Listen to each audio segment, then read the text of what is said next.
अस्सलाम वालेकुम guys, welcome to your YouTube channel. So ये वीडियो उन लोगों के लिए है जो ऑलरेडी न्यूजीलैंड में आ चुके हैं या इन फ्यूचर आने का प्लान कर रहे हैं, क्योंकि इस वीडियो में मैं आपको बताने जा रहा हूँ the new PR system of New Zealand which is going to implement in October 2023। So basically आपको 180 पॉइंट चाहिए होते थे पीआर क्लेम करने के लिए, लेकिन अब आपको चाहिए सिर्फ 6 पॉइंट्स। और ये 6 पॉइंट इतने आसान नहीं है जितना सुनने में लग रहा है।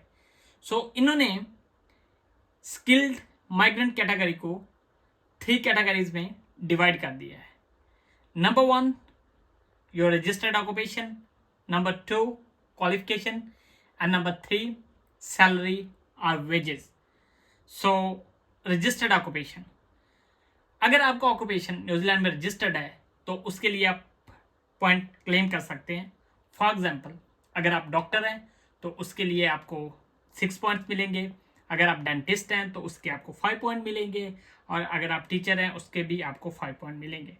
लेकिन सिर्फ ऑक्यूपेशन का रजिस्टर्ड होना काफ़ी नहीं है, उसके लिए आपका वर्क एक्सपीरियंस होना भी ज़रूरी है। फॉर एग्जांपल, अगर डॉक्टर के पास 6 ईयर्स का एक्सपीरियंस है तो उसको मैक्सिमम 6 पॉइंट मिलेंगे and he is good to go for like expression of interest. और इसी तरह अगर उसके पास 5 ईयर्स का एक्सपीरियंस है तो उसको 5 पॉइंट्स मिलेंगे, अगर 4 ईयर्स का एक्सपीरियंस है तो उसको 4 पॉइंट्स मिलेंगे, और अगर उसके पास 2 ईयर का एक्सपीरियंस है तो उसको 2 पॉइंट्स मिलेंगे। इसीलिए दूसरे प्रोफेशंस का भी सिमिलर है। नंबर 2 पे आता है क्वालिफिकेशन। सो ये कहते हैं कि अगर आपके पास लेवल 10 और पीएचडी आपने किया हुआ है तो उसके आप मैक्सिमम 6 पॉइंट क्लेम कर सकते हैं और आप एक्सप्रेशन ऑफ इंटरेस्ट लॉन्च कर सकते हैं। अगर आपने मास्टर्स किया हुआ है तो उसके आपको मिलेंगे 5 पॉइंट्स। अगर आपने bachelor plus post graduation diploma किया हुआ है तो उसके आपको मिलेंगे 4 पॉइंट्स। अगर आपने bachelor plus post graduate certificate किया हुआ है तो उसके आपको मिलेंगे 3 पॉइंट्स। ठीक है जी। तो इससे एक बात क्लियर हुई कि आप क्वालिफिकेशन के पॉइंट्स तभी क्लेम कर सकते हैं जब आपकी मिनिमम जो क्वालिफिकेशन है वो बैचलर हो। तीसरे नंबर पे है आपकी सैलरी या वेजेस।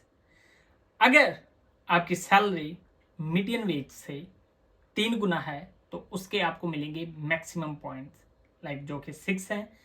और अगर आपकी सैलरी मीडियन वेज का 2 टाइम्स है तो उसके आप 4 पॉइंट्स क्लेम कर सकते हैं। अगर आपकी सैलरी मीडियन वेज का 1.5 है तो उसके आप 3 पॉइंट क्लेम कर सकते हैं। अब जो इस वक्त आज की डेट में न्यूजीलैंड मीडियन वेज है वो है 29 point something New Zealand dollar per hour. तो जो 1.5 उसका हो जाएगा 44 पॉइंट समथिंग, और उसका 2 टाइम्स हो जाएगा 59 पॉइंट समथिंग, और 3 टाइम्स होगा 88 पॉइंट समथिंग।